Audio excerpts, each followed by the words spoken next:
Assalamualaikum warahmatullahi wabarakatuh. Selamat sore rekan-rekan operator, khususnya operator di Kecamatan Abung Selatan.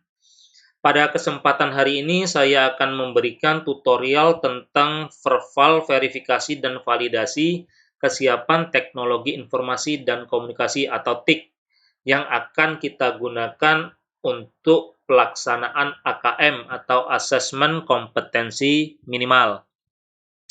Yang perlu rekan-rekan ketahui, AKM kita untuk seluruh atau nasional itu terjadwal pelaksanaannya jika SD pelaksanaannya itu di bulan Oktober di minggu kelima pada kisaran tanggal 27 sampai 30. Sedangkan untuk SMP itu berada di bulan September minggu ke-5 juga, kisaran tanggal 27 atau 30. Yang perlu rekan-rekan ketahui, ini baru rancangan jadwal pelaksanaan. Bisa maju jadwalnya atau mundur jadwalnya. Yang pasti untuk pelaksanaan AKM sendiri diambil sampel pada kelas tertentu, yaitu kalau SD adalah kelas 5, kalau SMP kelas 8, dan kalau SMA itu kelas 11. Jumlahnya jika tidak berubah masih 30 siswa yang diambil sebagai sampel dan 5 cadangan. Jadi tidak seluruh siswa kelas tersebut, tetapi hanya diambil sampel 30 plus 5 jika tidak berubah. Baiklah, langsung saja. Di sini silakan rekan-rekan masuk ke halaman atau laman vervaltik.data.kemdikbud.go.id.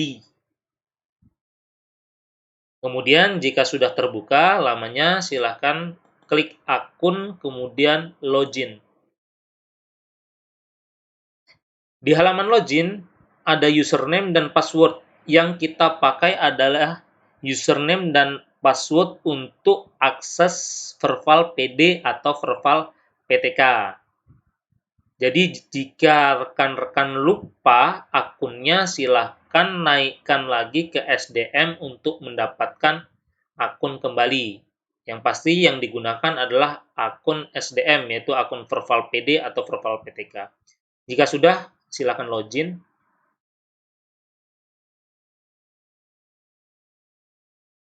Ini tampilan berandanya, langsung saja kita ke bagian kesiapan TIK dan verbal.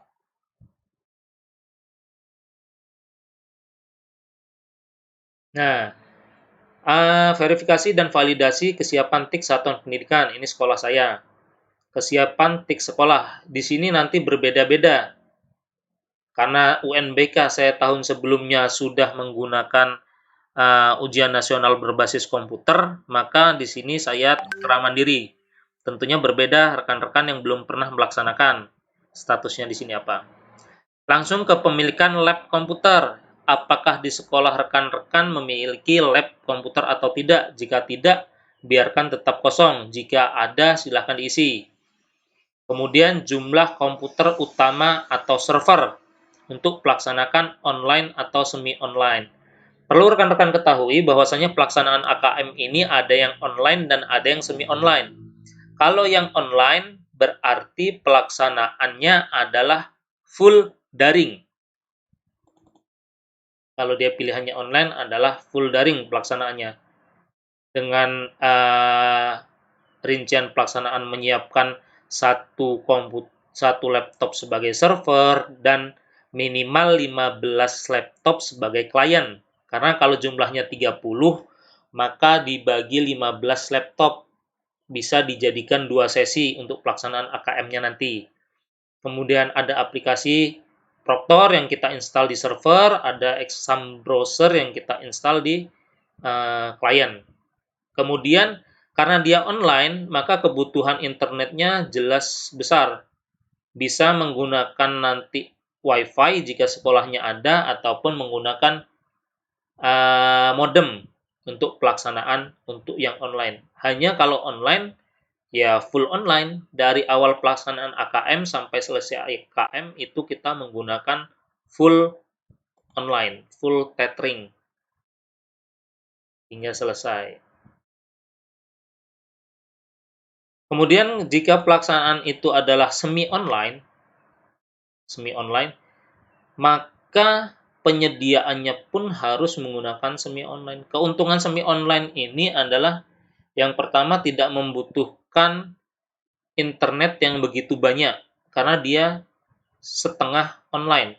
Jadi yang nanti yang disambungkan internet hanyalah yang komputer server saja. Untuk komputer kliennya nanti menggunakan kabelan. Sementara yang online, baik yang server ataupun klien menggunakan online semua. Kalau yang semi online tidak. Sebenarnya banyak sekali pembahasan, tapi saya rasa cukup kita ketahui dasarnya dulu, ada online, ada semi online. Seperti itu. Yang pasti kalau memilih semi online, pelaksanaannya, apalagi sarana prasarana belum tersedia, itu sangat mahal sekali. Karena untuk server sendiri, kalau di yang semi online, PC rakitan itu berbentuk desktop, bukan laptop, alias CPU. Dan harga rakitannya lumayan mahal, sekitar 9 sampai 10 juta untuk komputer proktornya. Kita kembali lagi ke jumlah komputer utama atau server untuk pelaksanaan. Jika memang mau pelaksanaan nanti yang pilihannya online, maka diisi adanya berapa komputernya. Kalau yang semi online pun berapa CPU yang dijadikan server. Kalau memang tidak ada, ya nolkan saja. Kemudian jumlah komputer laptop sesuai spesifikasi. Ini jumlah yang akan dijadikan klien. Seperti saya bilang tadi, karena yang di AKM-kan adalah 30 siswa, maka sekolah minimal untuk melaksanakan AKM harus memiliki 15 laptop untuk dijadikan klien. Hanya saja tentunya ini kembali ke sekolah dulu. Milik sekolah berapa yang ada laptop di sekolah? Misalkan hanya satu yang ada di sekolah, ya tuliskan saja satu. Ada dua, tuliskan dua. Ada tiga, tuliskan tiga. Ini milik sekolah. Sekarang jumlah komputer laptop sesuai spesifikasi, bukan milik sekolah. Sebenarnya apa ya, ini dirapatkan dulu dengan kepala sekolah dan guru-guru untuk pelaksanaan AKM. Karena di sini bukan milik sekolah, berarti nyewa. Boleh menyewa kepada orang tua siswa yang memiliki komputer atau menyewa di toko komputer. Hanya saja pasti ada biaya di sana untuk AKM itu sendiri. Ini nanti kemungkinan akan saya sampaikan secara lebih lanjut jika kita bertatap muka dalam rapat. Untuk sementara ini, yang pasti tuliskan saja jumlah komputer atau laptop yang dimiliki sekolah saat ini berapa. Sedangkan jumlah komputer bukan milik sekolah berapa. Kalau memang tidak ada, ya tidak ada. Ini milik guru juga bisa dimasukkan ke sini. Berarti milik guru yang akan digunakan untuk kegiatan AKM berapa jumlahnya juga boleh diinputkan. Kalau memang tidak ada, ya dinolkan saja. Jumlah komputer laptop tidak sesuai spesifikasi. Ini artinya dua ini ditambahkan klien yang tidak sesuai dengan spesifikasi yang ini. Ada spesifikasinya, ada berapa. Kalau memang tidak ada, ya dinolkan saja. Kemudian kita terus ke sumber listrik. Sumber listriknya boleh PLN atau kalau jika ada genset atau diesel, pilih yang PLN dan diesel. Daya listriknya berapa disesuaikan dengan daya listrik yang ada di sekolah. Jaringan internet biasanya jika ada WiFi, ya kita isi WiFi, Telkomsel Speedy atau Astinet. Tetapi kalau kita hanya tethering lewat HP, ya Telkomsel Flash berarti. Atau menggunakan provider lain yang ada di daftar ini. Misalkan saya pilih yang Telkomsel Flash. Ini akan tidak terisi karena dia terkunci. Bandwidth sekarang. Seperti yang sudah saya sampaikan, bandwidth ini kita cek melalui speed test. Jadi, misalkan kita terhubung dalam sebuah jaringan yang nanti akan kita gunakan untuk AKM, gunakan sinyal yang terbaik. Untuk mengisi ini, kita harus dites dulu kecepatannya. Silahkan rekan-rekan nanti dapat masuk ke alamat speedtest.net. Nanti saya tuliskan speedtest.net. Kemudian jika sudah terhubung komputernya dengan internet, kita cek kecepatan internet yang kita pakai. Nanti akan otomatis menampilkan bentuk download dan upload kecepatan sinyal yang ada di sekolah kita. Sebaiknya ini dites di lingkungan sekolah, jadi kita tahu kecepatan internet yang ada di lingkungan sekolah itu berapa. Seperti contohnya punya saya itu sudah diketahui untuk downloadnya kisaran 9,77 Mbps. Sedangkan uploadnya masih proses ini. Hasilnya pun bervariasi ya, hasil dalam artian ini tergantung dengan sinyal saat itu atau pada waktu itu. Jadi kalau dirasa tidak tepat, kita bisa nanti melakukan speed test ulang. Nah, didapat nih, ada 977 sama uploadnya 171. Kita bulatkan saja, downloadnya menjadi 10, uploadnya menjadi 2. Maka downloadnya 10, uploadnya menjadi 2 Mbps. Ini kecepatan sinyal yang ada di sekolah kita. Jika kita masih ragu dengan kecepatan ini, kita bisa ulang lagi untuk menentukan kecepatan. Jumlah hub dan switch. Hub dan switch itu apa sih? Karena kita kadang yang tidak sarjana komputer atau yang belum melaksanakan UNB kita bingung hub and switch ini apa. Hub and switch ini seperti ini. Nih. Ini hub fast Ethernet. Berbentuk memang fisik alat. Itu kalau 24 port kemarin saya menganggarkan harganya kisaran 3.200.000. Ini untuk apa? Untuk pelaksanaan yang semi online. Kalau yang online tidak butuh ini pelaksanaan yang semi online butuh ini. Itu yang 24 port harganya kisaran segini. Gunanya adalah untuk menyambung kabelan dari komputer server ke komputer klien. Mahal memang kalau semi online, pilihan yang semi online pelaksanaan mahal. Jumlah access point sama. Access point ini berupa alat juga. Dia tapi yang nirkabel. Kalau yang hub switch ini tadi untuk kabel LAN, digunakan pakai kabel, ini yang tidak pakai kabel atau nirkabel. Sama bentuknya juga berbentuk fisik atau alat, harganya pun lumayan. Kalau memang tidak ada di sekolah ya dinolkan saja.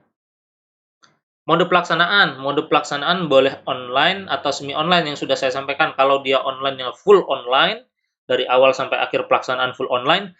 Kalau yang semi online, ya semi online dia pakai hub dan segala macam kabel LAN. Dan kalau untuk pengadaan semi online sendiri lebih mahal dibandingkan dengan online. Karena harga peralatan untuk penyediaan semi online itu termasuk mahal.